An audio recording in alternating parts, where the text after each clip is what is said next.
Hemos iniciado una serie. Esta es la tercera conferencia de la serie titulada El tiempo del fin. Ya hubo 2 conferencias que compartí en la iglesia de Toluca. Esta es la tercera conferencia, para que puedas tú comenzar a entender claramente en los tiempos en que vivimos, y más que nada es una ayuda teológica, escatológica, principalmente a todos los estudiantes serios, dedicados, perseverantes en la palabra de Dios. El libro de Daniel termina en el capítulo 12, y en el capítulo 12 rápidamente voy a hacer un resumen. Comienza diciendo el primer versículo, que es la clave: en aquel tiempo se levantará Miguel, el gran príncipe que está de parte de los hijos de tu pueblo, y será tiempo de angustia, cual nunca fue desde que hubo gente hasta entonces. Pero en aquel tiempo será libertado tu pueblo, todos los que se hayan inscritos en el libro.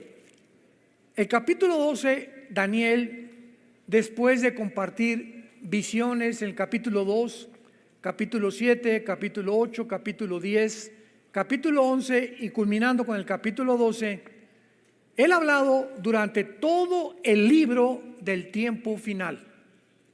Todas las profecías del libro de Daniel están apuntando hacia los últimos 7 años del final de las profecías de Israel, no de la iglesia.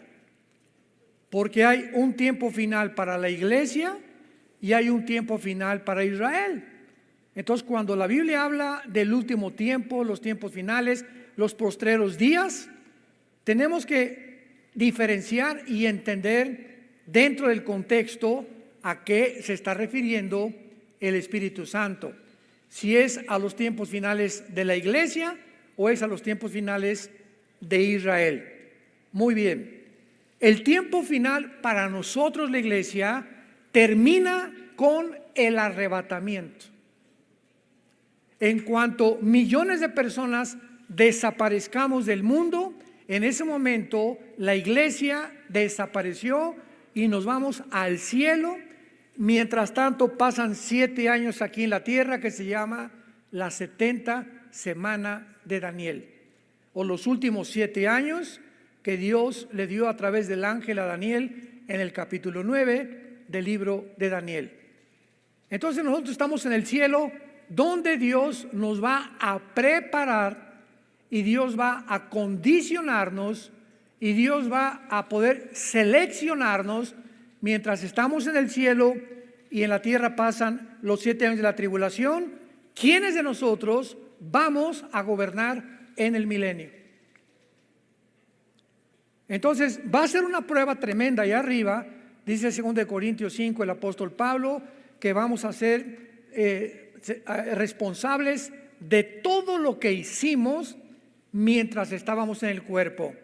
Desde luego desde el momento de la conversión, porque todo lo que tú hayas hecho antes de ser convertido, traficante de drogas, prostituta, transgénero, borracho, parrandero, jugador, abortaste 10 veces, no importa lo que hayas hecho antes de convertirte, estás sepultado en el océano. Ya no hay nada del pasado que Dios tenga contra ti ni contra mí. Es desde el momento de nuestra conversión que comienza a contar nuestras obras, las que hayan sido motivadas por el amor a la iglesia de Jesucristo, por el amor a la verdad, por el amor a la predicación de la palabra. Entonces es importante, porque cuando dice en Daniel 12, en aquel tiempo, esta palabra tiempo es Enrique, T de tío, H, apúntalo ahí en tu Biblia. Por eso siempre les digo, dichosos los que traen su Biblia, o si no, apúntalo ahí en tu mano, no sé, un pedazo de papel, pero por favor ya tómale amor a la palabra. Esta palabra es una de las palabras que se usa para el tiempo, que se traduce en el griego kairos, O sea, es el sinónimo en el griego de kairos. ¿Cuál es el tiempo kairos? El tiempo específico. Lo explico. Hay dos tiempos en la Biblia de Dios. El tiempo cronos, cronológico, de enero, febrero, marzo, abril, mayo. Agarras tu calendario 2024, voy a hacer mi agenda cronológicamente, voy a decir qué hago en mayo, qué hago en junio, etcétera, etcétera. Ese es el tiempo cronos. Pero el día de tu cumpleaños es un día especial de todo el año, ¿correcto? Ese día es kairos. El Día de las Madres es un día especial para ellas, aunque todos los días deben ser Día de las Madres, es el tiempo kairos. En Navidad el 24 es un tiempo especial donde aprovechamos para ganar almas y para hablar de Cristo y darnos regalos, es un tiempo kairos. Entonces el tiempo kairos es un momento específico escogido por Dios. Cuando Cristo nació, Gálatas capítulo 4, en la consumación de los tiempos, Dios levanta a una mujer, María, para que nazca su hijo. Cristo nace en el tiempo kairos, en un momento especial de la historia. Entonces, cuando dice Miguel, en aquel tiempo, Miguel está relacionando del versículo 40 del capítulo anterior de Daniel al versículo 45, donde Daniel 11, 40 al 45 se está hablando de las últimas guerras del anticristo. Y el anticristo entra a la guerra cuando los primeros 3 años de la tribulación no va a haber guerra.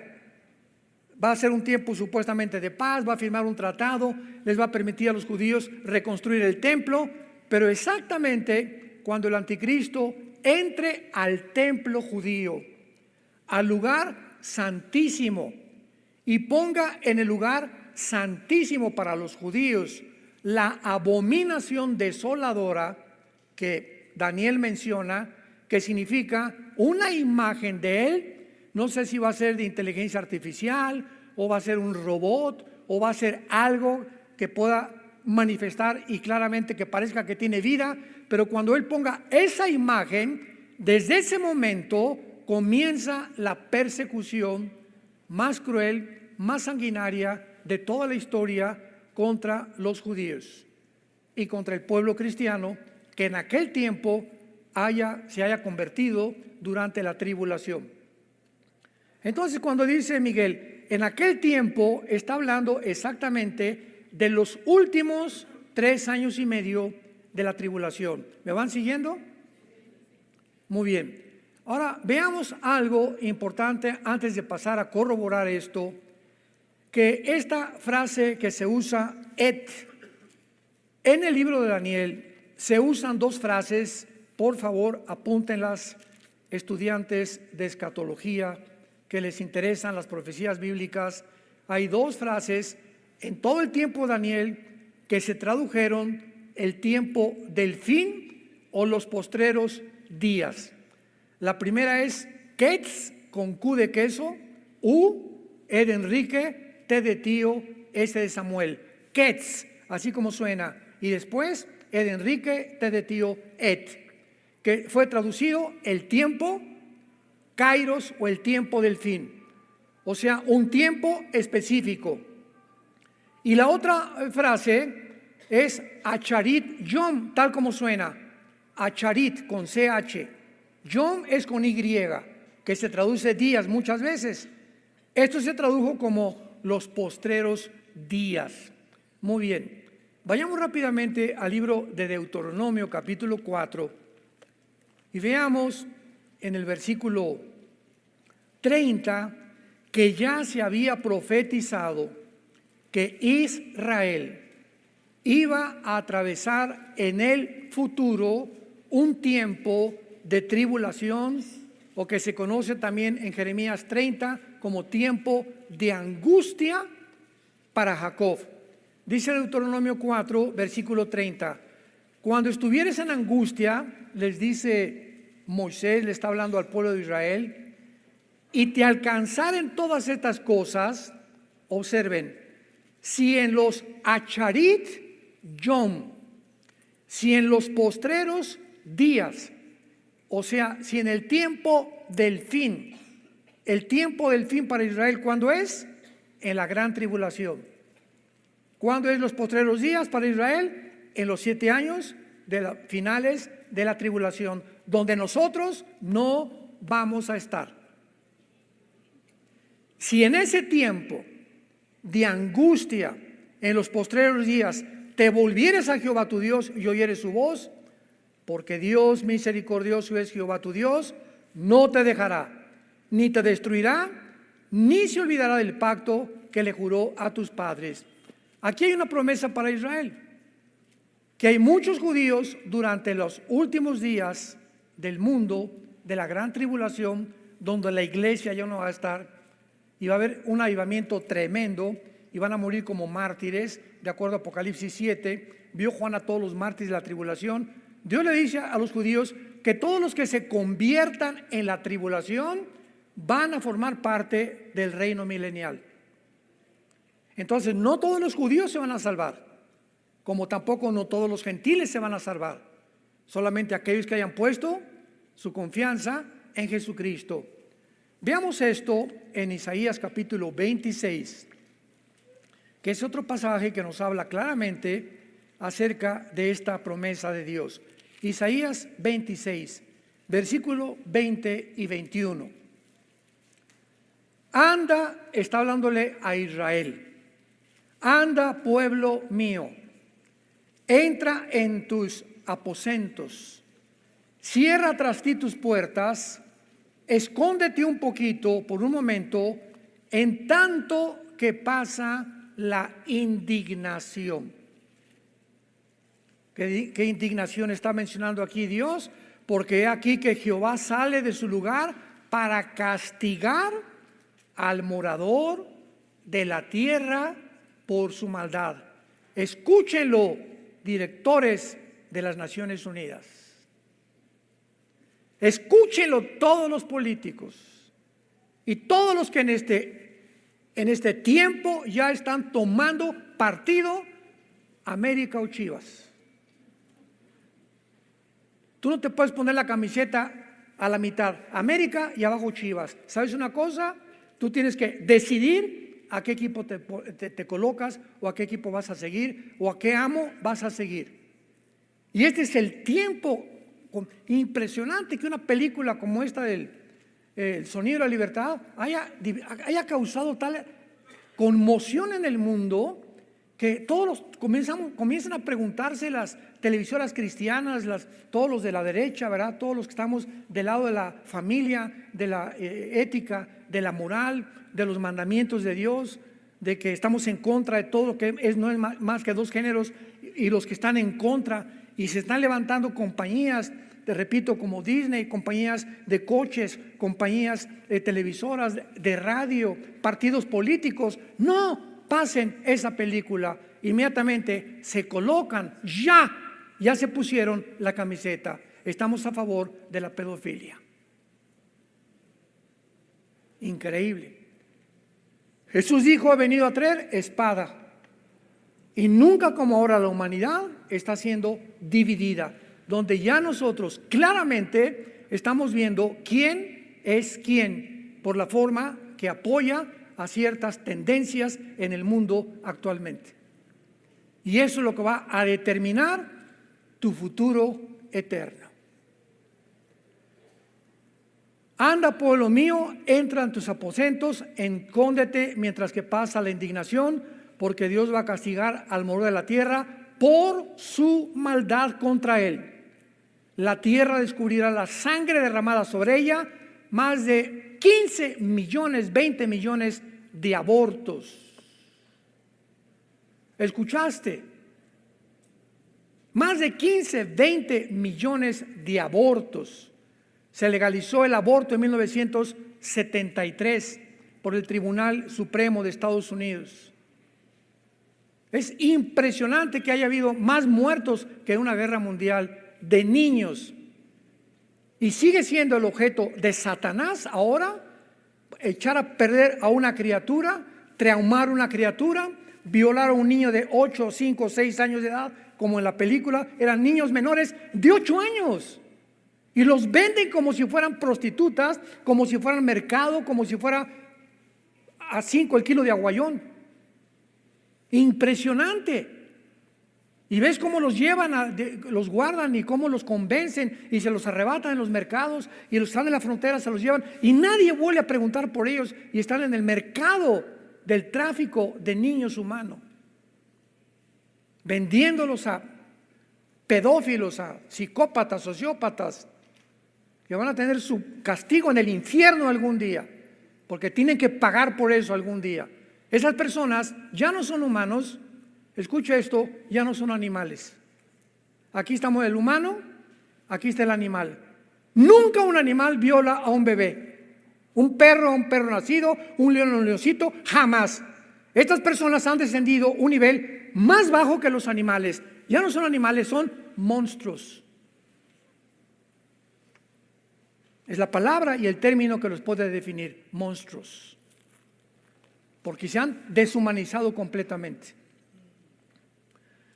Veamos ahora estos términos en el libro de Daniel, capítulo 2. Vamos a comenzar el capítulo 2 de una forma rápida, para que veamos que todos estos términos, Ketz, Et, Acharit, Yom, se usan en el libro de Daniel siempre apuntando hacia el futuro.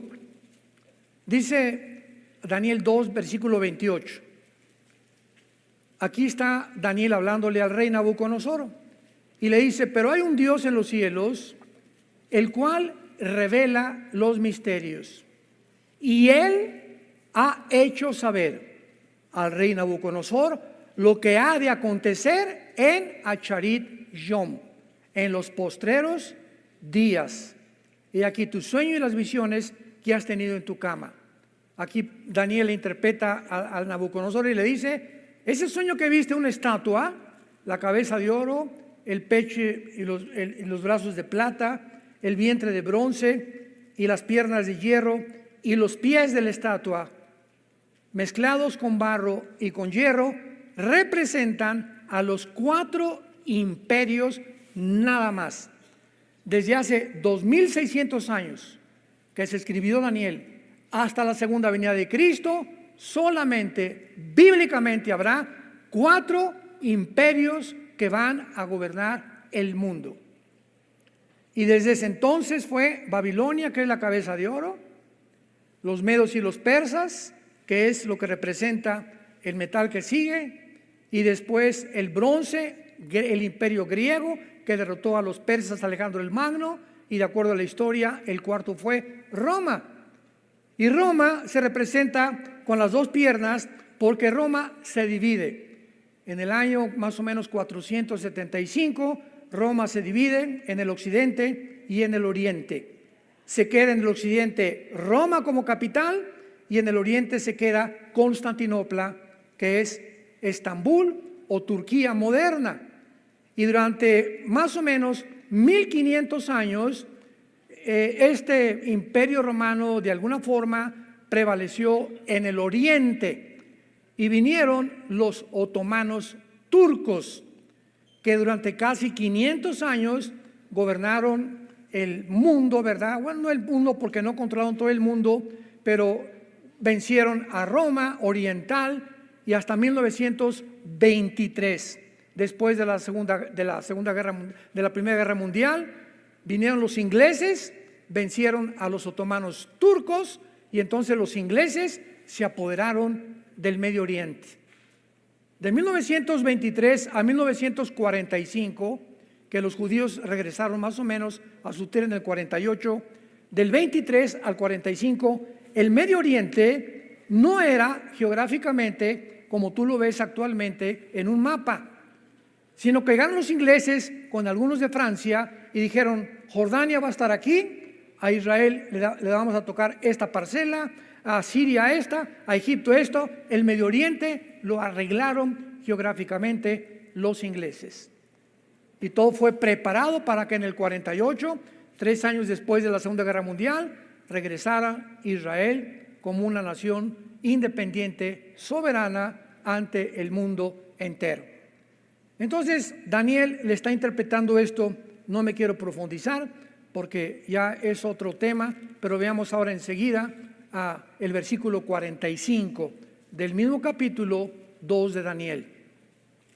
Y ya al final de esta explicación, Daniel le explica y le dice al rey Nabucodonosor, Daniel 2:45, de la manera que viste que del monte fue cortada una piedra, no con mano, la cual desmenuzó el hierro, el bronce, el barro y la plata, que son los metales que formaban la estatua, y el oro, el gran Dios ha mostrado al rey lo que ha de acontecer a Charit Yom en lo porvenir. En otras palabras, cuando esta visión de la estatua la vio Daniel, de repente una piedra golpeó contra los dedos de la estatua en los pies.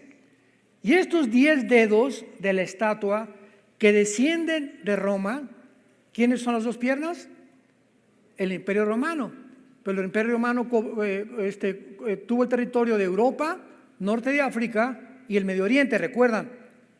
El Imperio Romano tuvo Europa, no solamente Europa, el norte de África y el Medio Oriente. Entonces, si se dividió entre el occidente y el oriente, y hay 5 dedos acá y 5 dedos allá, el último gobierno mundial, escuchen esto con mucha atención, de acuerdo a las Sagradas Escrituras, se formará un G10. Cuando oigamos que se reúnen 5 naciones del Medio Oriente y 5 naciones de Europa para formar una confederación política de 10 naciones, no es hasta que esta confederación se forme que de una de ellas saldrá el cuerno pequeño, que en Daniel 7 se le llama el anticristo. Así que es inútil especular que el anticristo es fulano de tal, que es el papa, que es el príncipe de España, que es por acá, que es el rey de Inglaterra. Es inútil estar con estas hipótesis y especulaciones que no tienen ningún sentido. El mundo no va a conocer ni va a saber tampoco quién es el anticristo, y gracias a Dios, porque yo no lo estoy esperando a él, estoy esperando al Mesías. Y nadie aplaude. Estamos esperando a Jesucristo, gloria a Dios. Ven Jesús.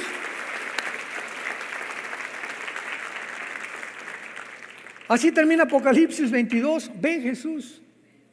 Y los que tienen sed vengan y beban del agua de la vida gratuitamente. Ven Jesús, es el anhelo diario. Señor Jesús, yo anoche le decía a las 3, 4 de la mañana, Señor Jesús, te estamos esperando. Pero mientras vienes, úsanos para seguir ganando las almas. Tenemos que tener pasión por las almas perdidas, pasión por la verdad, porque esta es la hora de los valientes, esta es la hora de los Davides, esta es la hora de los guerreros y de las guerreras de Dios. Para esta hora naciste, quiero que sepas, porque es el tiempo más precioso de toda la historia cristiana, porque somos la última generación en ver las profecías bíblicas y esperando a Jesús en el aire. Veamos otro.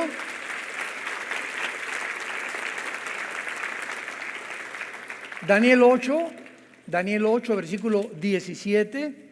Estamos viendo todos los versículos donde se encuentran esta terminología: el tiempo, el fin, los postreros días, corroborando que todos apuntan hacia el futuro. Daniel 8, versículo 17. Vino luego cerca de donde yo estaba, y con su venida me asombré. Aquí está Daniel relatando a Gabriel que se le aparece y baja del cielo para estar con él. Y me postré sobre mi rostro, dice Daniel, pero él me dijo: entiende, hijo de hombre, porque la visión es para el tiempo del fin. Y aquí se usa et kairos o et ketz, que es el tiempo, kairos en el griego, o sea, para el tiempo especial, y ya sabemos cuál es, el de los últimos 3 años y medio de la tribulación. Así que toda esta visión que le da en el capítulo 8, que no nos da tiempo de recorrerla, yo lo hemos predicado en otras veces, es para el tiempo final. Veamos ahora el versículo 19 del capítulo 8 y le vuelve a decir, y dijo, yo te enseñaré lo que ha de venir al fin de la ira, porque esto es para el tiempo del fin. Otra vez, toda la visión del capítulo 8 es ¿para cuándo? Para el tiempo del fin. Vayamos al capítulo 10. Ya casi terminamos con estos términos. Versículo 14. Daniel 10, 14. He venido para hacerte saber lo que ha de venir a tu pueblo en Acharit Yom, en los postreros días, porque la visión es para esos días. Capítulo 11, versículo 36. El rey hará su voluntad y se ensoberbecerá y se engrandecerá sobre todo Dios. Contra el Dios de los cielos hablará maravillas y prosperará hasta que sea consumada la ira. ¿Cuál ira? La gran tribulación, porque lo determinado se cumplirá. Y terminamos con el capítulo 12, versículo 9, que es el tema principal de nuestras conferencias. Daniel 12, 9. Él respondió, otra vez el ángel Gabriel le dice a Daniel, porque estas palabras están cerradas y selladas hasta el tiempo del fin. Vean esto. Todas estas visiones de Daniel no se podían comprender ni se podían entender porque estaban cerradas. Daniel, desde que te estoy dando estas profecías, van a pasar 2600 años. En ninguna época de la iglesia, ni de los padres, ni de la reforma, ni del renacimiento, ni de la época de las misiones 1800, 1900, nadie va a entender estas visiones, ni los imperios ni nada, hasta los que vivan la última generación. Entonces pasan 600 años de que el ángel le dijo estas palabras, y Juan el apóstol es llamado por Dios cuando estaba en la isla de Patmos. Tenía como 90, 95, 96 años. Fue el último de los apóstoles que murió, Juan. Y tiene una visión, Juan, donde Cristo se aparece glorificado enfrente de él, con los ojos como, ¿verdad?, con una vista como de bronce bruñido, el pelo blanco como la lana, con un vestido largo como el lino fino, un cinto de oro, los pies como bronce bruñido, etcétera, etcétera. Y entonces Cristo le revela a Juan el Apocalipsis, y aquí pasa algo muy interesante. Escuchen esto. A Daniel se le ordena sellar las palabras hasta el tiempo del fin, pero Dios le dice a Juan, esto que te voy a decir, no lo selles. Y por eso el libro del Apocalipsis, ¿cómo comienza el Apocalipsis? ¿Cómo comienza diciendo el Espíritu Santo, el Apocalipsis, en el capítulo 1, y cómo escribe el apóstol Juan? La revelación de Jesucristo que Dios le dio para manifestar a sus siervos las cosas que deben, ya no está el tiempo del fin, ¿verdad?, que deben suceder, que eso pronto. Y la declaró enviándola por medio de su ángel a su siervo Juan, que ha dado testimonio de la palabra de Dios, del testimonio de Jesucristo y de todas las cosas que ha visto. Bienaventurado el que lee y los que oyen las palabras de esta profecía y guardan las cosas escritas, porque, ¿no oigo? El tiempo está cerca. Pregúntate ahorita, oiga, esto fue escrito hace 2000 años. Ya han pasado 2000 años. ¿A qué se refiere con que el tiempo está cerca? O sea, cuando le dijo el tiempo está cerca, ¿le estaba diciendo el año que entra? ¿O en 5 años? No, de ninguna manera. Ya estaba entendido por el libro de Daniel. Lo que Cristo le estaba diciendo a Juan al dejarnos el Apocalipsis, el tiempo siempre está cerca para todos los seres humanos, porque ¿a qué edad morimos? ¿80? ¿85 los más fuertes? Ruth Coffey, la misionera que nos recogió a mi esposa y a mí, que está en Cuernavaca, cumplió 97 años la semana pasada. Una mujer de Dios, Ruth Coffey, la honramos y oramos siempre por ella. Pero nadie llega ya a los 85, 90, y el momento de tu muerte, el tiempo llegó para ti, para ti, para ti, para ti. Eso es lo que significa, el tiempo está cerca, porque el día de tu muerte entregas tus cuentas a Dios. La vida es bien corta, tenemos una sola vida, una sola, para vivirla. Escoge tú a quién quieres servir, pero yo en mi casa serviremos a Jehová. Escoge. Llegó el tiempo de la hora.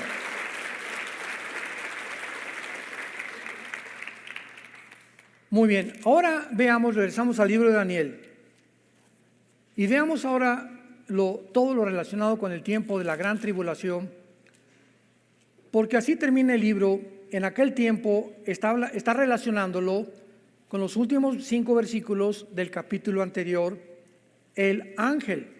En aquel tiempo, ¿cuál tiempo? ¿Cuál tiempo está hablando? Un tiempo específico, se levantará Miguel.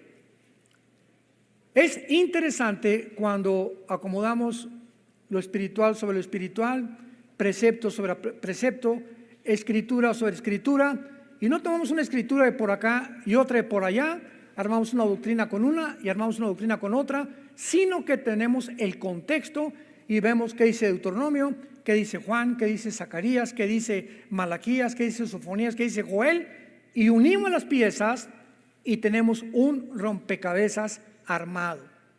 Y así es como se traza la palabra de Dios. Requiere diligencia, perseverancia, entrega, dedicación, pero más que nada, disciplina. Veamos ahora claramente de qué forma la Biblia nos muestra que desde el Antiguo Testamento como en el Nuevo Testamento ya se estaba describiendo o enseñando los postreros días que serían de angustia. Por ejemplo, el arcángel Miguel le dice en aquel tiempo, o sea el tiempo en que el anticristo, porque vean cómo termina Daniel 11, versículo 44 y 45. Vean cómo termina Daniel 11, 44 y 45, está hablando del anticristo. Pero noticias del oriente y del norte lo atemorizarán. Saldrá con gran ira para destruir y matar a muchos, y plantará las tiendas de su palacio entre los mares y el monte glorioso y santo, mas llegará a su fin y no tendrá quien le ayude. ¿A qué tiempo se refiere aquí el Espíritu Santo del anticristo? Al final de la carrera del anticristo, a los últimos 3 años y medio que le quedan. Esto nos habla que el anticristo, después de firmar el tratado con los judíos, no va a vivir en Israel. Posiblemente se vaya a Irak o a la región de la antigua Mesopotamia, significa entre 2 ríos, que era Irak y Siria, que es la zona geográfica en la que estaba dividida el Medio Oriente en la antigüedad, en el Antiguo Testamento. Entonces parece que el anticristo va a estar en Irak, porque en esa zona, Irak, Arabia Saudita, Kuwait, se va a levantar el centro comercial más grande del mundo en los próximos meses, en los próximos años, que termina en Apocalipsis 18, ¿se acuerdan ustedes? La ramera en el capítulo 17, el gran centro comercial en el capítulo 18 del Apocalipsis, donde todos los reyes de la tierra van a negociar y nadie ahí va a comprar sin estar marcado con el 666. Todos los que quieran comprar en el centro comercial, entonces el anticristo va a llegar el tiempo en que muda, dice aquí, y entonces plantará las tiendas de su palacio entre el monte glorioso que es Jerusalén. El anticristo muda sus cuarteles generales a la ciudad de Jerusalén, que es ya el final de su carrera. Como lo sabemos, porque estando él en Jerusalén, noticias del oriente lo atemorizarán, tal vez como dice Apocalipsis 16, del 12 en adelante, y vi a los reyes del oriente que venían a la guerra del Armagedón, mientras el anticristo está ahí en el valle del Megiddo. Todos los que fuimos a Jerusalén hace algunos días nos Es impresionante el Valle del Meguido. Ahí Napoleón Bonaparte dijo: aquí será la tercera guerra mundial. Así lo expresó Napoleón Bonaparte antes de morir, cuando estaba en el Valle del Meguido en Israel. Entonces ahí va a ser la tercera guerra mundial, el Armagedón. Entonces la Biblia está hablando en aquel tiempo, es los tiempos finales del anticristo. ¿Se fijan cómo vamos hilando? Para ir determinando en qué tiempo está hablando la Biblia. Ahora vamos a corroborarlo con Apocalipsis 12, que esto ya confirma de una forma indubitable, inequívoca, que está hablando de los últimos años del anticristo y de la gran tribulación. Apocalipsis 12, versículo 7. Después hubo una gran batalla en el cielo.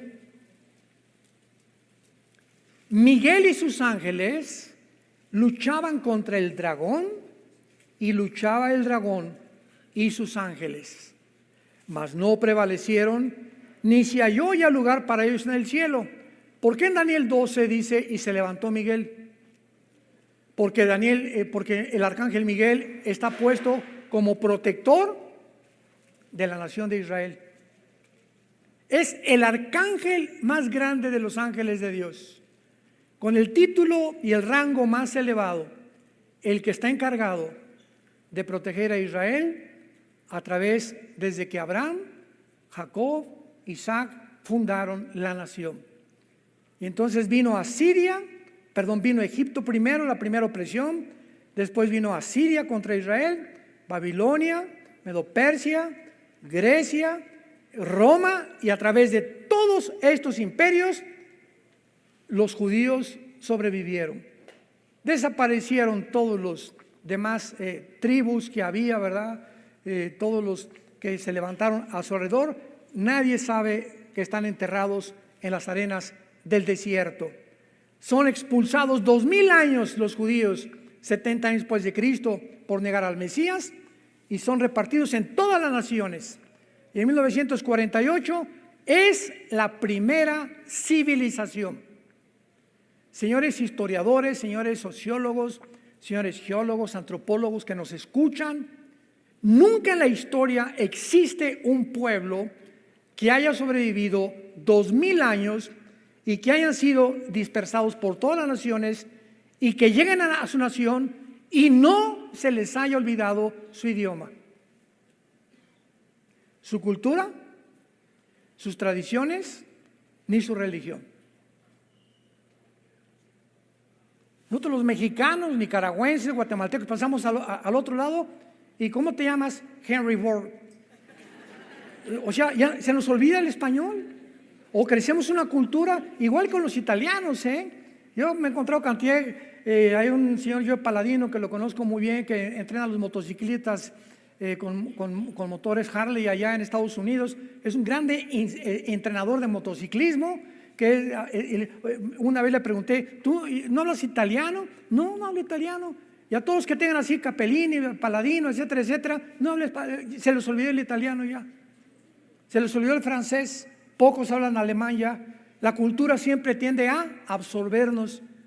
No pasó así con los judíos, pero no porque sean especiales ni más inteligentes, simplemente para demostrar que eran el pueblo que Dios había escogido y para que Israel sea la evidencia más grande que Dios existe.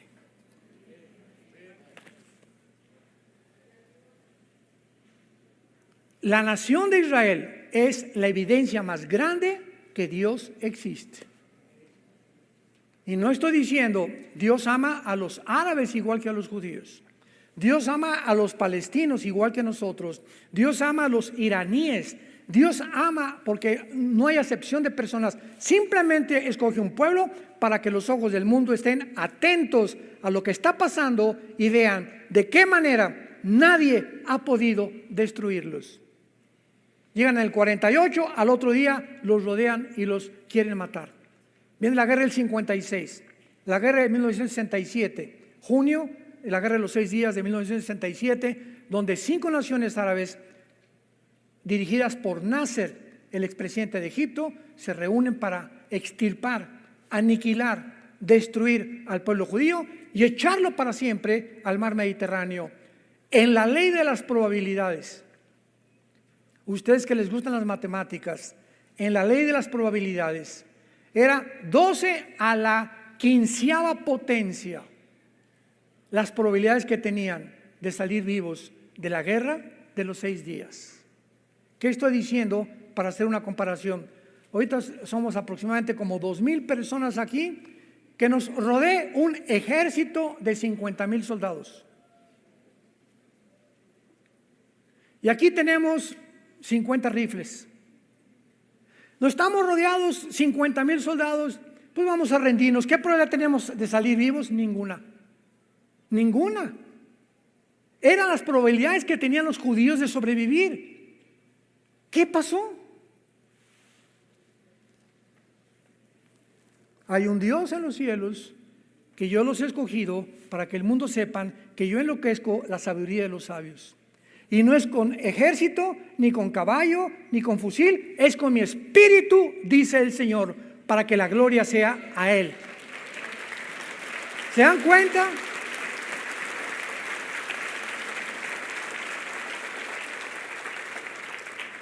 El 2 de junio se levantan 7, 8 pilotos judíos, se suben a sus aviones y ellos, sabiendo que los árabes a las 6:30 o 7 desayunan, a las 5:30 o 6 de la mañana vuelan sobre Egipto y arrasan con toda la aviación de Egipto. Ni un solo avión dejaron. Se fueron sobre Siria, se fueron sobre Egipto. En 3 días, las 5 naciones árabes no tenían un solo avión. Qué grande es, Señor. Una vez que ellos dominaron el aire, era más fácil dominar la tierra.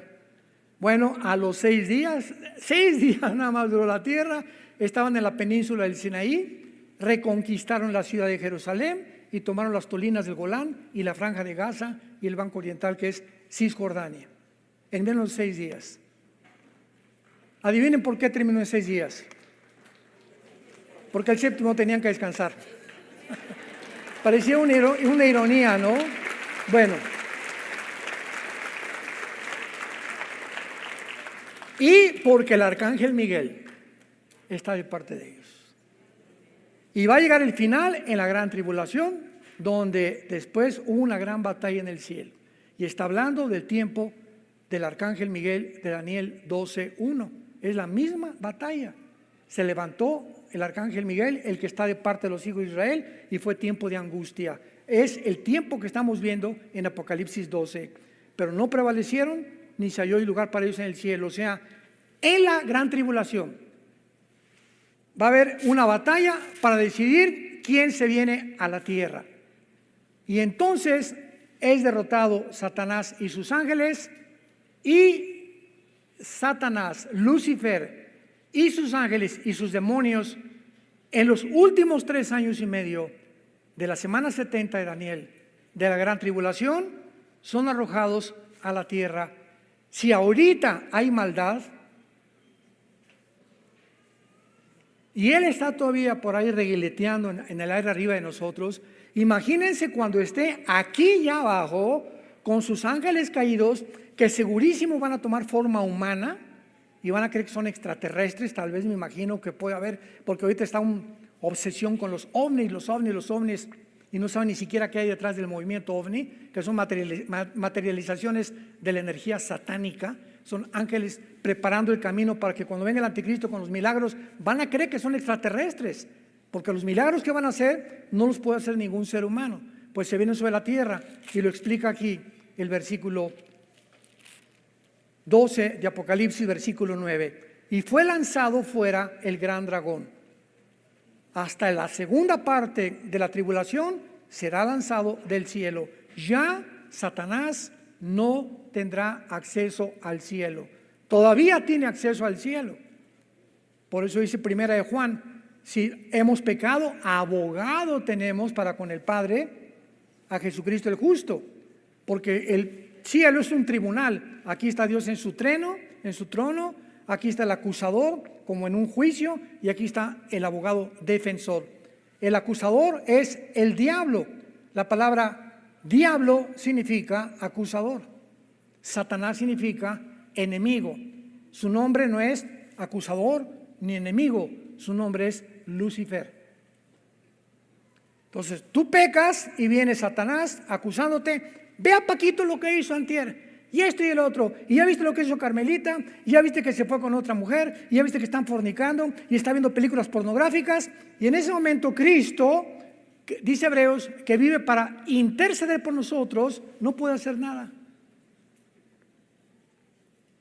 Y le abre la puerta de tu casa a los demonios, a tu vida, a tu mente, y comienzan a atormentarte y comienzan a provocar problemas en tu casa, con tus hijos, con tus nietos. Se te viene una bandada como no te imaginas, y Cristo está así cruzado. ¿Por qué? Porque dice, hasta que tú no digas, Padre, perdóname. En ese momento Cristo se pone en medio y dice, Satanás ya pidió perdón, no tienes nada contra él. Y cierras la puerta de tu casa, de tu mente y de tu corazón a los demonios.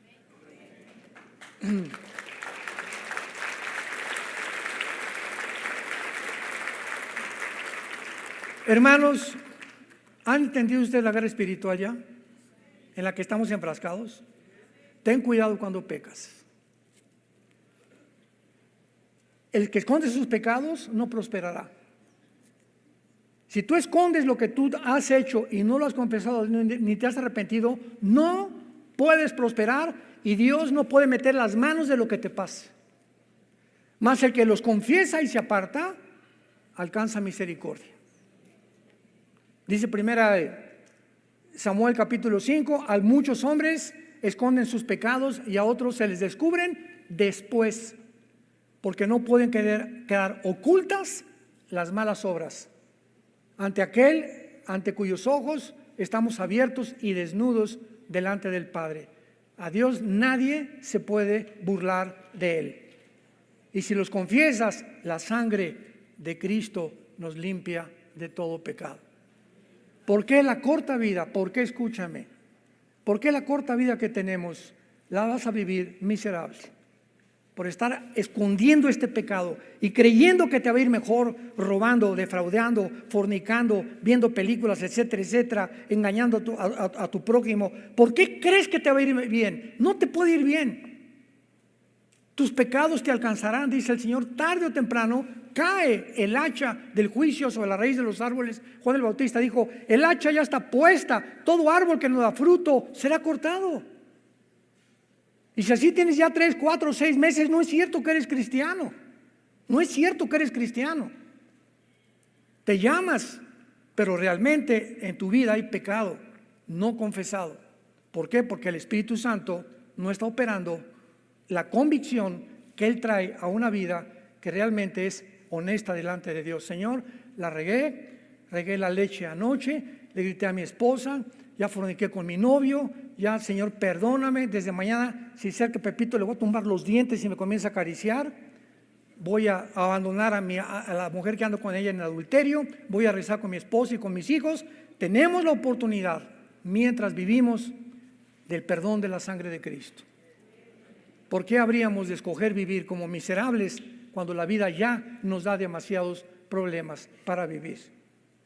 Y finalmente, dice Apocalipsis 12, que entonces fueron arrojados a la tierra, y oí una gran voz en el cielo, versículo 10, que decía, ahora ha venido, ahora estamos en la gran tribulación, la salvación y el poder y el reino de nuestro Dios y la autoridad de su Cristo, porque ha sido lanzado fuera el acusador de nuestros hermanos, el que los acusaba delante de nuestro Dios. Cada cuando nos acusa Satanás, día y noche, dice primera de Pedro, el león como león rugiente, el diablo como león rugiente anda buscando, como un león desesperado por comida, está esperando una debilidad tuya, cualquier cosa que tú estés haciendo, pensando, para lanzarse y destrozar tus pensamientos, comenzarte a producir locura, que pierdas la brújula, ya no sabes qué es bueno, ya no sabes qué es malo, y puedes llegar a lo que dice Romanos 1, a tener una mente reprobada. ¿Qué significa una mente reprobada? Una mente que ya no discierne entre el bien y entre el mal. Y el mundo actualmente vive mentes reprobadas. Cuando comenzó el movimiento, tú no eres niño, eres niña, hay 3, 4, 5 géneros, inmediatamente discernimos los cristianos, todas esas personas ya tienen una mente reprobada, ya perdieron la brújula. Ya no saben qué es hombre, qué es mujer, ya no saben qué es bueno, qué es malo. A lo malo le llaman bueno, a lo bueno le llaman malo. Y comienza como un tsunami el diablo a propagar estas filosofías y estas ideologías para que la demás gente lo acepte como normal. Y cuando ya el público lo acepta como normal, es cuando dices, es una generación perversa y maligna. Para terminar, hace algunas semanas les conté, hace un tiempo, me mandaron un video como de 50 adultos completamente encuerados. Ya ni tanga traían, en bicicleta. Lo pueden, anda por ahí circulando. Desfilando en una calle de Estados Unidos y cantidad de gente con sus niños de 4 o 5 años de edad y pasaban en la bicicleta así, encuerados, viejos raboverdes, monstruos, porque es lo que eran, y se bajaban y le agarraban al niño y le daban la mano y la mamá, ¡ah! Y yo les compartí y les dije, todos esos en las bicicletas son una bola de psicópatas, pero ¿saben una cosa? Están peor el público. Yo le dije a mi esposa, ¿te imaginas a nuestra nietecita llevarla a un lugar así, que vea hombres encuerados y mujeres encuerados? El trauma que les causan ya para que comiencen a acostumbrarse al sexo a los 3, 4 años de edad. ¿Qué les pasa a sus padres? ¿Cómo pueden ir a un desfile de los gays, del orgullo, con su familia? ¿Qué vas a ver? Por el amor de Dios, están peor que los mismos que desfilan haciendo eso. Increíble, pero cierto. Y todavía cuando llegues a aplaudirlos, es cuando dices, mentes perversas y malignas, reprobadas por Dios. Porque ese fue el camino que escogieron. Pero yo y mi casa serviremos a Jehová. Te damos gracias, Padre, por tu palabra en esta tarde.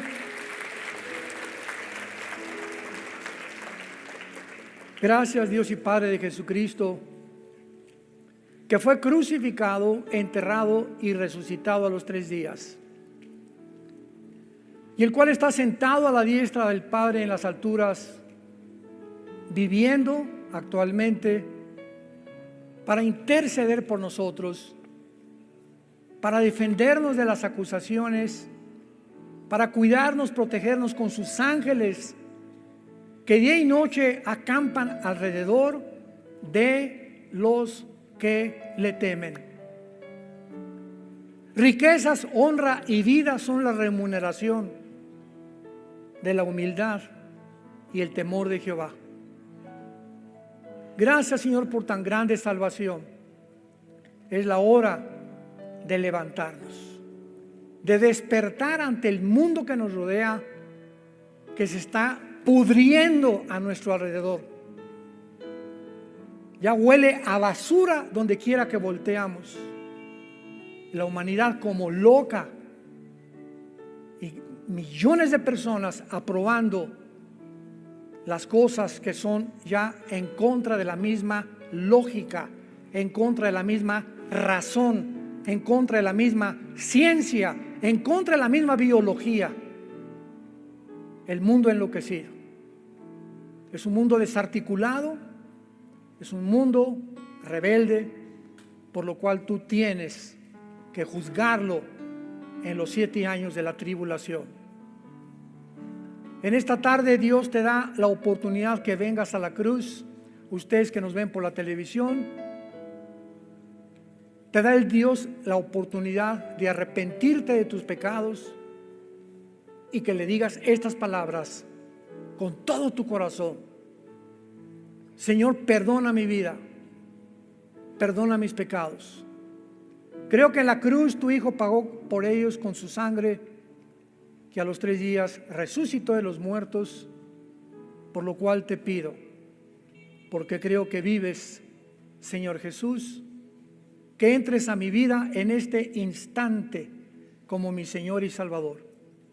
Te recibo dándote gracias por tan grande salvación, porque cuando muera moriré en paz, sabiendo que he sido perdonado, no por nada que haya merecido, sino por lo que tú hiciste en esa cruz, en mi lugar, en el nombre de Jesús.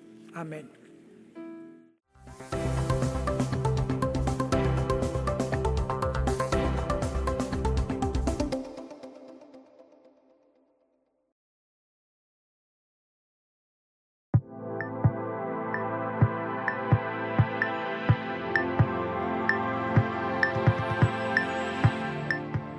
Vida Nueva para el Mundo extiende a usted la más cordial bienvenida a una entrega más de esta serie de programas especiales Preguntas al Aire, en donde el doctor Armando Alducin va a resolver algún cuestionamiento que le vamos a plantear el día de hoy. La pregunta del día de hoy, por demás interesante, es: ¿cuándo será el juicio de las trompetas? Esta es la pregunta que vamos a tratar de contestar en el libro del Apocalipsis, donde se nos narran o describen 21 juicios que van a caer sobre el mundo cuando, desde luego, la iglesia, todos nosotros los que hemos puesto nuestra fe en el Señor Jesucristo, ya no vamos a estar aquí.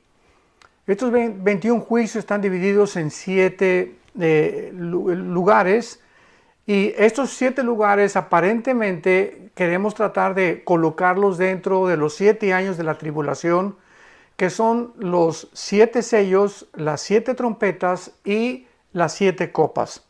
Sin embargo, cuando tratamos de acomodarlos dentro de los 7 años de la tribulación, pues ha habido bastante confusión, porque muchos dicen, bueno, es que primero son los 7 sellos, después las 7 trompetas, después las 7 copas. Sin embargo, tenemos que recordar que en la Biblia no todas las cosas están descritas o nos han sido reveladas en orden cronológico, sino que a Dios le ha agradado muchas veces revolvernos las piezas del rompecabezas para que nosotros tengamos la responsabilidad de ponerlas en orden.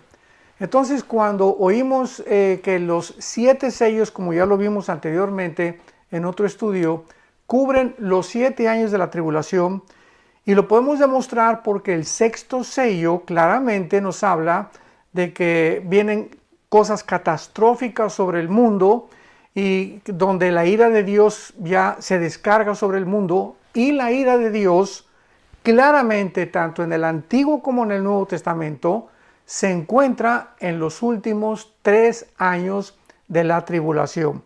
Vuelvo a repetir, cuando oímos nosotros en el Antiguo Testamento el día de Jehová, la ira de Dios o el día del Señor, y en el Nuevo Testamento lo mismo, el día del Señor, como en Primera de Tesalonicenses, Segunda de Tesalonicenses, etcétera, etcétera, se refiere a los últimos 3 años y medio de la gran tribulación. Entonces, estos 7 años de la tribulación están divididos, la primera parte en 3 años y medio, donde el sistema religioso que se atribuye a la gran ramera en Apocalipsis 17 va a tratar de colaborar con el anticristo, y hasta cierta manera se nos describe en el capítulo 17 de Apocalipsis que la ramera está arriba de la bestia, implicando que el sistema religioso al principio de los primeros 3 años de la tribulación va a ejercer poder sobre el poder político del anticristo. Y entonces en el capítulo 17 de Apocalipsis se nos describe que después el anticristo se deshace de la ramera, y la confederación de 10 naciones que van a formar el último gobierno sobre el cual el anticristo va a ser el líder, van a quemar la ciudad. Porque se nos describe en el último versículo del Apocalipsis 17 que la ramera es una gran ciudad. O sea, una ciudad que va a tener un control religioso sobre el mundo, o sobre la mayor parte del mundo. Y una vez que sea quemada esta ciudad, después de los primeros 3 años y medio, viene el poder político del anticristo, donde él se erige como juez, donde él ya no acepta ninguna religión más que la que él va a imponer, y es lo que dice segunda de Tesalonicenses capítulo 2, que va a entrar al templo de Jerusalén violando el trato o el pacto que hizo con los judíos, y en ese momento él se erige como Dios. Y ahí viene completamente todo lo que son las trompetas que vamos a continuación a estudiar, porque las trompetas vamos a demostrar simplemente que van a suceder en los últimos 3 años y medio de la tribulación. Muy bien. En el capítulo 8 del libro del Apocalipsis encontramos el séptimo sello. Vimos ya claramente que el sexto sello describe el final de la tribulación, o sea, ya casi cuando la ira de Dios está por consumarse y donde van a ser destruidas todas las naciones, las islas van a desaparecer, va a haber terremotos tremendos como jamás el mundo había experimentado. Pero lo más interesante de esto es que el Espíritu Santo nos muestra en el capítulo 8 del Apocalipsis que antes, en el capítulo 7, 4 ángeles, que son los que a quienes se les van a entregar las 4 primeras trompetas del juicio, sale otro ángel del oriente que les dice a estos 4 ángeles, un ángel les dice, no hagan nada. Los detiene a estos 4 ángeles hasta que sean sellados. Los 144,000 judíos, 12,000 de cada tribu, para que entonces después de que estén sellados, o sea, protegidos por Dios, los ángeles que van a tocar las trompetas en el capítulo 8 las puedan ejercer o puedan llevar a cabo su destrucción. Pero inmediatamente después de que son sellados los 144,000, abordamos el capítulo 8 del Apocalipsis e inmediatamente encontramos una revelación tremenda que nos muestra la influencia tan tremenda que tienen nuestras oraciones. Es impresionante cómo la Biblia describe la influencia, el poder tan grande que muchas veces como cristianos no hemos podido descubrir que tienen nuestras oraciones. Al grado que en el libro de Santiago, capítulo 4, dice la Biblia que recordemos que la oración del justo puede mucho. Y pues nosotros cuando oramos decimos, bueno, Dios está tan lejos y no se va a preocupar por mí, tal vez ni me haga caso, soy como una cucarachita, como una hormiguita, ¿quién se va a estar acordando de mis oraciones? Sin embargo, cuando realmente creemos y realmente absorbemos la palabra de Dios y comenzamos a demostrar a través de la práctica de la oración que Dios contesta la oración y que Dios hace milagros a través de nuestras oraciones, es cuando somos animados a poder orar. Por eso la Biblia dice en 1 Pedro 4:7, el fin de todas las cosas se acerca, velad y sean sobrios en oración. En Efesios 6, orando en todo tiempo por todos los santos, y creo que este es uno de los tiempos más importantes, y no estoy exagerando, de los más importantes de todos los últimos 2000 aproximadamente años de la iglesia cristiana, donde estamos en una hora de la prueba, donde estamos en una época donde los dolores han comenzado, como los dolores de parto de una mujer, a ser cada vez más intensos. Y mientras más intensos se hagan estos dolores y mientras más la presión del mundo venga sobre nosotros los cristianos, más necesitamos fortalecer nuestra vida interior. Más necesitamos blindarnos con toda la armadura de Dios, con la espada del Espíritu, con el escudo de la fe, con el casco de la salvación, con los pies del Evangelio y orando en todo tiempo por todos los santos. Porque es a través de nuestra comunión, a través de la oración, donde nosotros hacemos contacto con la fuente de energía. Hacemos contacto, nos conectamos con Dios cuando nos ponemos de rodillas o en la posición en la que tú puedas escoger orar. Eso no importa mucho. Lo importante es que no perdamos nuestro contacto con Dios. Y lo vamos a demostrar al final de la Biblia, en este capítulo 8 del Apocalipsis, que es la antesala de las trompetas que vamos a continuación a poder describir. Dice así: cuando abrió el séptimo sello, se hizo silencio en el cielo como por media hora, y vi a los 7 ángeles que estaban en pie ante Dios, y se les dieron 7 trompetas. Aquí pues Juan ve que antes de que venga el juicio y antes de que se toquen las 7 trompetas, él ve a estos 7 ángeles parados ya dispuestos a tocar las trompetas. Sin embargo, observemos lo que sigue. Y entonces vino otro ángel, ya no de los 7 ángeles de las trompetas, sino otro ángel, y se paró ante el altar con un incensario de oro, y se le dio mucho incienso para añadirlo a las oraciones de todos los santos sobre el altar de oro que estaba delante del trono. Aquí nos damos cuenta que el incienso en el Antiguo Testamento, si bien recordamos, es un tipo, es un símbolo, es una representación de nuestras oraciones. Porque es algo, ¿verdad? Es más, todavía Dios les dio los ingredientes especiales con los que debería hacerse el incienso. Hasta eso Dios es meticuloso y detallista, porque ahí involucra también el detalle y lo profundo que involucra las oraciones de todos nosotros. Entonces el incienso en el Antiguo Testamento simboliza como algo que sube hasta el trono de Dios, y que en el Nuevo Testamento son nuestras oraciones. Muy bien. Este ángel entonces recibe un incensario, y desde luego que ahí a continuación lo acabamos de leer, para añadirlo a las oraciones de todos los santos sobre el altar de oro de Dios que estaba en el templo. O sea, el incensario en el capítulo 8 del Apocalipsis, que es la antesala de las trompetas, que recibe este ángel, no estaba lleno, sino que faltaban oraciones para añadirlo a ese incensario de parte nuestra. Y vemos a continuación lo que sigue. Y de la mano del ángel subió a la presencia de Dios el humo del incienso de las oraciones de los santos. O sea, recordemos que aquí el incensario no está lleno, está en el cielo, y las oraciones que están haciendo aquí abajo en la tierra los santos están subiendo para llenar el incensario.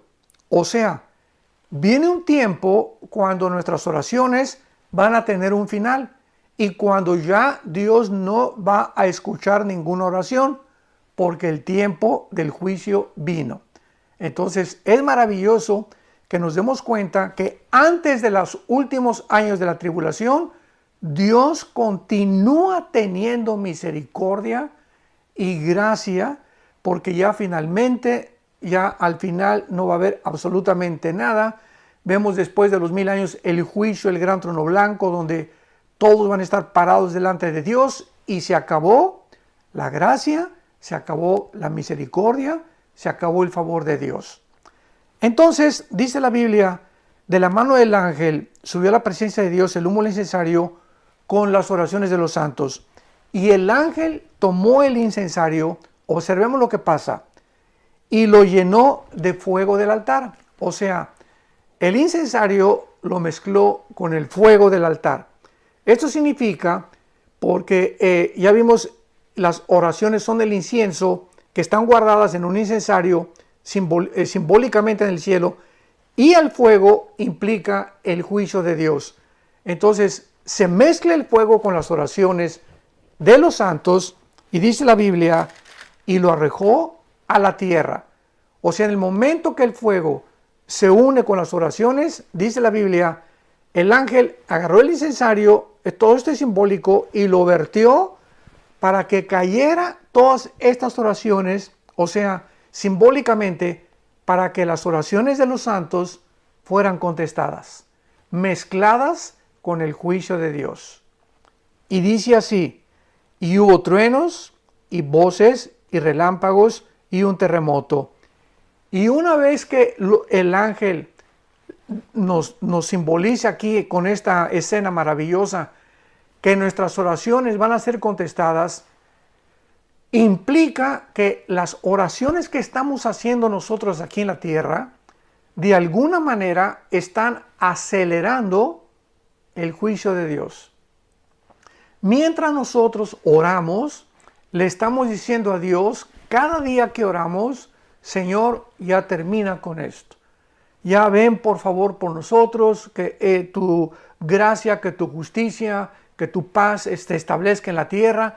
Y aún en el quinto sello, lo vimos también en el quinto sello, en el capítulo 4 del Apocalipsis, vemos claramente también que los santos del Antiguo Testamento estaban orando en el versículo 4 en adelante, capítulo 6 del Apocalipsis, versículo 10 en adelante, en el quinto sello, estaban orando a Dios y diciéndole arriba en el cielo, ¿hasta cuándo, Dios, justo y verdadero, venga nuestra sangre? Ahí en el cielo todavía los ángeles están junto a los santos de Dios.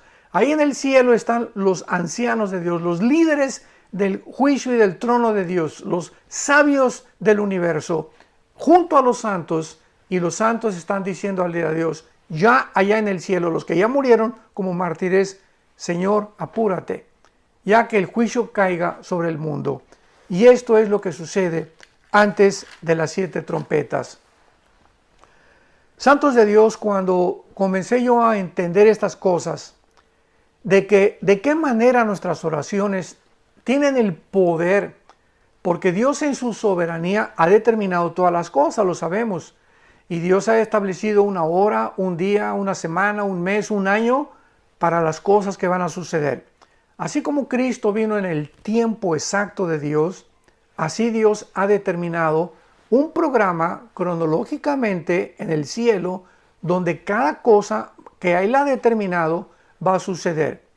Como cuando en el capítulo 2 de los Hechos el apóstol Pedro, explicándole a los judíos la muerte de Cristo, les dijo, entregado por el predeterminado consejo y anticipado conocimiento. Predeterminado consejo. Dios había ya establecido desde antes de la fundación del mundo que su Hijo Jesucristo fuera crucificado. Con predeterminado consejo y anticipado conocimiento, Dios sabía cuando Jesús vino al mundo todo lo que iba a suceder. Y lo vemos en la misma vida de Jesucristo. Cristo, el día anterior a su muerte, cuando estaba tomando la última cena con los discípulos, Él sabía perfectamente que esa noche era la última cena que iba a tomar con ellos. Él sabía que al otro día, a las 9 de la mañana, iba a estar colgado en una cruz. Él tenía un anticipado conocimiento de las cosas que iban a suceder. Cuando Él comenzó a encaminarse hacia Jerusalén, después de estar en Galilea, les dijo a los discípulos, voy a enfrentar ahora el juicio. Seré entregado por los líderes, los sumos sacerdotes, van a golpearme, van a hacerme sufrir y voy a morir y a los 3 días voy a resucitar. Cristo tenía una ubicación, un conocimiento perfecto, determinado consejo y anticipado conocimiento de todo lo que iba a suceder. Muy bien, pero aun cuando Dios tiene este anticipado conocimiento de las cosas, escuchemos esto, en su soberanía, Dios también ha determinado que nuestras oraciones puedan cambiar las cosas. Esto es asombroso. O sea, ¿qué quiero decir? Que las oraciones pueden muchas veces hacer cambiar el consejo de Dios. Esto es una revelación impresionante. ¿Cómo lo puedo demostrar? Muy fácil. ¿Se acuerdan ustedes cuando Dios en el Antiguo Testamento le dijo a Moisés, he determinado acabar con este pueblo? ¿Y qué hace Moisés? Se pone en la brecha y le dice a Dios, Señor, no hagas esto. Y comienza a orar Moisés, y por la oración de Moisés, Dios cambia su manera de pensar.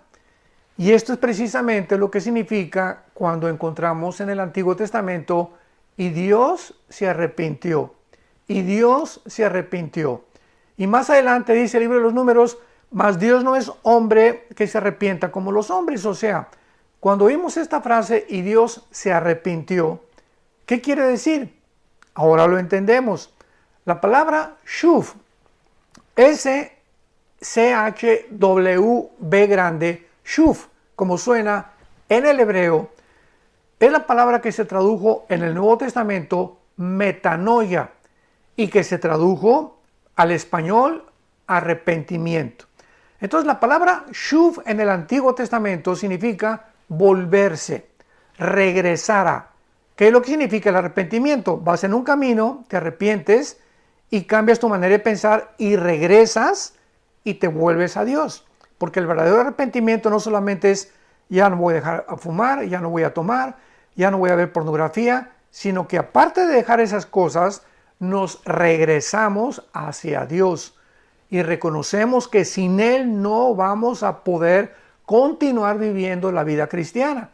Entonces en el Antiguo Testamento, cuando dice la Biblia que Dios se arrepintió, esto no significa que Él haya cambiado su manera de pensar respecto al pecado, porque es lo que significa para nosotros como hombres. Dios no se arrepiente como nosotros, o sea, su manera de pensar no es igual a la de nosotros, porque la palabra arrepentimiento significa cambio de mente, cambiar de manera de pensar. Cuando nosotros nos arrepentimos es de algo malo hacia lo bueno, pero cuando Dios dice que Él se arrepiente, es cuando Él cambia su manera de pensar con respecto a nuestro trato. Y Dios se arrepintió, o sea, Dios cambió su manera de pensar en cuanto a lo que Él iba a hacer con el pueblo de Israel, en cuanto a lo que Él quería o tenía determinado para hacer. Y otro ejemplo lo tenemos con el famoso Jonás. La palabra Jonás, ¿verdad?, significa paloma, ya lo sabemos, paloma significa Jonás. Y cuando Jonás es enviado a Nínive, a una ciudad asiria, para que esta ciudad sea completamente destruida, Dios, cuando ve que se arrepiente la gente, ya Dios había determinado, voy a destruir a Nínive. Y Jonás feliz de la vida, porque Jonás era de esos profetas, ¿verdad?, del juicio, que cayera fuego inmediatamente sobre todos los enemigos de Dios. Lo mismo que los discípulos antes de que muriera Cristo le dijeron que caiga fuego y que los mate a todos los que están en contra de ti. Cristo les contestó, ustedes no saben de qué espíritu son. Entonces Jonás era este tipo de hombre, como hay muchos cristianos también, que caiga el juicio de Dios y que ya los consuma de una vez. Pero este no es el corazón de Dios muchas veces. Entonces cuando Jonás ve que Dios perdona a Nínive, se enoja. O sea, Dios había ya determinado que Nínive fuera destruida, pero el arrepentimiento, cuando se dieron vuelta de sus caminos y regresaron a Él, Dios los perdonó. Este es otro ejemplo tremendo de lo que estamos nosotros exponiendo, que nuestras oraciones tienen un poder tremendo, una influencia maravillosa, simplemente porque en su soberanía Dios así lo ha determinado. Que cuando nosotros oremos, Él puede cambiar muchas cosas que iba a hacer o a favor o en contra de nosotros.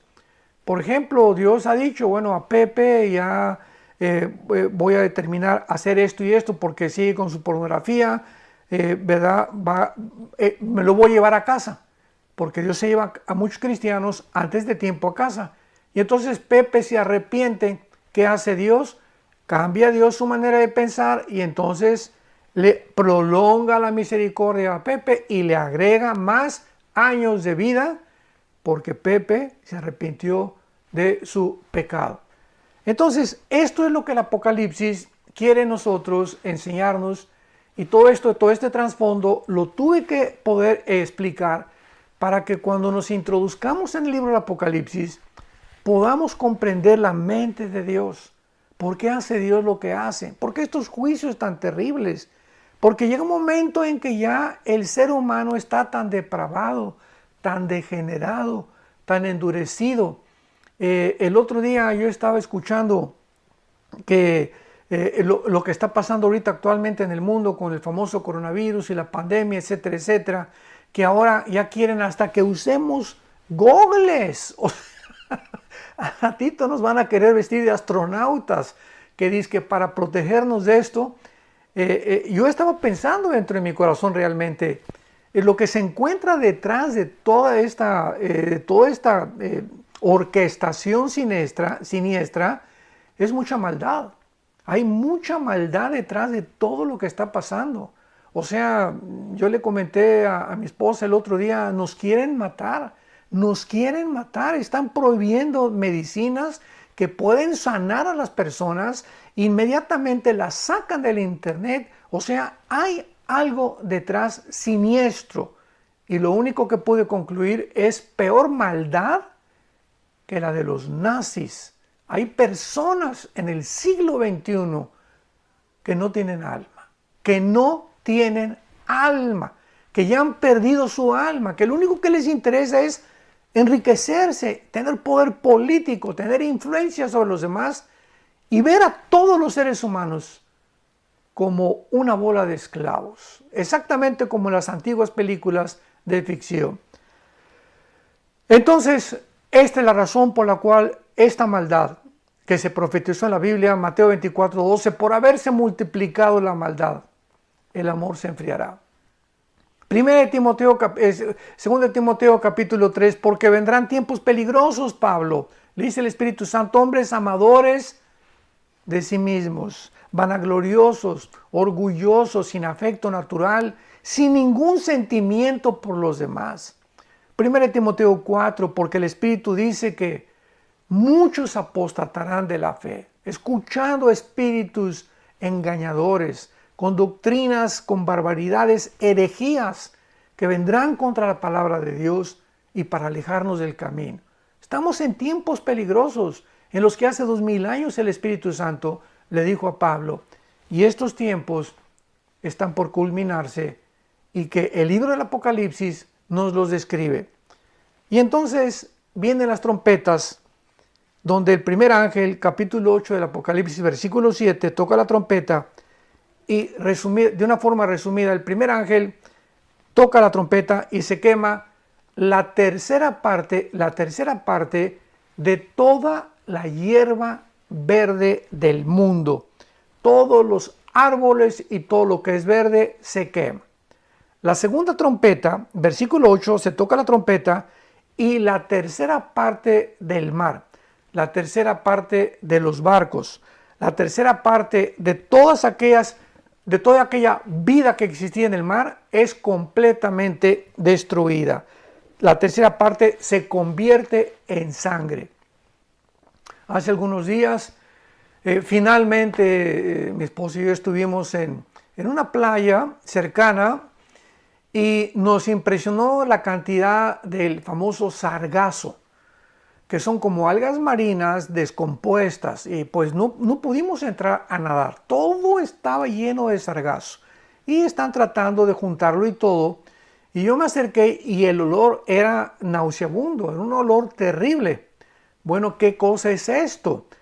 Que después de tantos experimentos de bombas atómicas que se han hecho en el océano Atlántico y Pacífico, después de los billones de litros de petróleo que se han derramado en todos los océanos y en los mares del mundo, el mar ya está, ahora sí que insoportable la vida marina. Están delfines encontrándose muertos en las playas, ballenas encontrándose muertas en las playas, y todas estas algas, este famoso sargazo, no son más que algas que se están muriendo, que es vida dentro del mar y que se muere con la contaminación, que se desprende y que el mar arroja hacia las playas. Y el olor pues es nauseabundo porque trae todo el olor, ¿verdad?, de la contaminación de todo lo que nosotros los seres humanos hemos hecho con la vida marítima. Pero cuando llegue la segunda trompeta nos damos cuenta que ya la tercera parte del mundo entero en el mar estará completamente descompuesta. En la tercera trompeta la tercera parte de todos los ríos y arroyos del mundo serán descompuestos también. Y dice la Biblia que en la cuarta trompeta el sol, la luna y las estrellas se oscurecerán en una tercera parte para que no hubiera luz en la tercera parte del día y asimismo de la noche. Y cuando entremos nosotros a la quinta trompeta, en el próximo estudio, en la próxima conferencia el sábado, en la respuesta de las preguntas, vamos a profundizar en la quinta trompeta, que es cuando un ángel baja al centro de la tierra y abre el abismo. El abismo es el lugar donde están escondidos todos los demonios. Imaginémonos que va a ser abierto el abismo y van a subir a la superficie de la tierra, y se describe la forma de estos demonios como langostas, pero con una mezcla híbrida de seres humanos, de reptiles y además de insectos. O sea, es una mezcla híbrida que vamos a explicar en la próxima conferencia para darnos cuenta al grado en la que la genética moderna o la pseudociencia que está actualmente tratando de mezclar a los animales con los seres humanos, con el ADN humano, con el ADN de los humanos, va a tener su consumación. En el libro del Apocalipsis está claramente escrito, lo vamos a ver profundamente en la próxima respuesta que le demos, qué es lo que pasa en la quinta trompeta, para que podamos darnos cuenta lo cerca que nos encontramos precisamente de los juicios de Dios, que de alguna manera el Espíritu Santo nos está alertando y nos está previniendo en este tiempo. Busquemos a Dios con todo nuestro corazón. Quiero leer en el Evangelio de Lucas, capítulo 21, lo que la Biblia dice claramente, o las advertencias que ya Dios nos hace para el tiempo que estamos viviendo. Dice Lucas 21, 34. Mirad también por ustedes mismos. Es tiempo que comencemos a vernos tal como nos ve Dios, con la inmensa vaciedad con la cual nacimos, vacío con el cual nacimos, y la profundidad de la maldad que traemos los seres humanos todavía, para que miremos realmente a Dios, que Él es el que nos mira, y que podamos nosotros escapar de las cosas que vienen sobre el mundo. Mirad también ustedes mismos que vuestros corazones no se carguen de glotonería y embriaguez y de los afanes de la vida. O sea, acordémonos que la vida no solamente es comer y beber, porque así hay millones de cristianos, desgraciadamente, que, Señor, cuando dan gracias por los alimentos, gracias Jesucito mío, que dáselos a los que no lo tienen en el nombre de Jesús, amén. Y hasta cuando dan gracias por la comida, se vuelve mecánico y automático. Y comenzamos a creer solamente, ¿verdad?, que vivimos para comer y para beber, y no es así. Y no, dice la Biblia, y de los afanes de la vida. O sea, tengamos cuidado que estas cosas que están sucediendo no entren a nuestra vida espiritual, a nuestra vida interior, y nos quiten la paz, y nos desenfoquen. Perdamos la brújula y podamos perder el camino, y creamos que estamos siguiendo a Jesucristo, y ya dejamos de seguirlo, y muchos han comenzado ya a seguirlo desde lejos.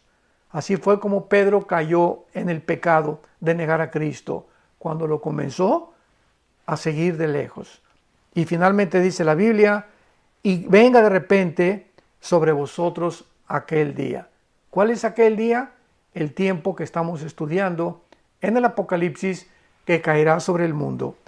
Porque como un lazo vendrá sobre todos los que habitan en la faz de la tierra. Velad pues, porque en todo tiempo orando, para que seamos tenidos, escuchen esto, para que seamos tenidos por dignos de escapar de todas estas cosas que vendrán y de estar en pie delante del Hijo del Hombre.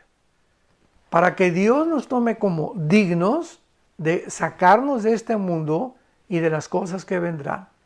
Entonces, ¿cuál es la única forma en la que podemos nosotros tener la absoluta seguridad que nos vamos en el rapto de la iglesia, cuando verdaderamente nuestra vida es una vida de oración, una vida de devoción, una vida en la que no hemos permitido ni nos hemos dado el lujo de separarnos de Cristo, de nuestros devocionales diarios, de su santa palabra, de la palabra de Dios, para que podamos estar completamente seguros de que en cualquier momento, como un lazo así cayó el coronavirus, ¿recuerdan? En enero del año 2020 en el que nos encontramos, nadie sabía nada. Entramos a febrero y pues más o menos entramos en marzo y de repente como un lazo nunca nos imaginamos. Marzo, abril, mayo, junio, julio, llevamos 5 meses con una supuesta pandemia en la que ha arrasado con la economía, con el problema mental de millones de seres humanos, con niños, con matrimonios, etcétera, etcétera. Ha devastado la humanidad en los últimos 5 meses y cayó de repente, como un lazo. Nunca nos imaginamos que pudiera el mundo entrar en el camino donde el mundo se encuentra actualmente y que es un camino hacia el precipicio. El mundo se dirige a un precipicio y cuando el mundo caiga en el precipicio, nosotros vamos a ser, antes de que el mundo se hunda, ser sacados con Jesucristo para vivir eternamente con Él. Que Dios los bendiga, que tengan mucha paz y que realmente recordemos que el fin de todas las cosas se acerca. El fin de todas las cosas se acerca. Velemos, seamos sobrios y vivamos una vida de oración. Agradecemos profundamente al doctor Armando Alducin que nos haya arrojado luz sobre este tema y le invitamos a usted que nos siga sintonizando en nuestras próximas entregas de este programa Preguntas al Aire. Que Dios le bendiga. Muchas gracias. Vida Nueva para el Mundo se sostiene y propaga el mensaje de salvación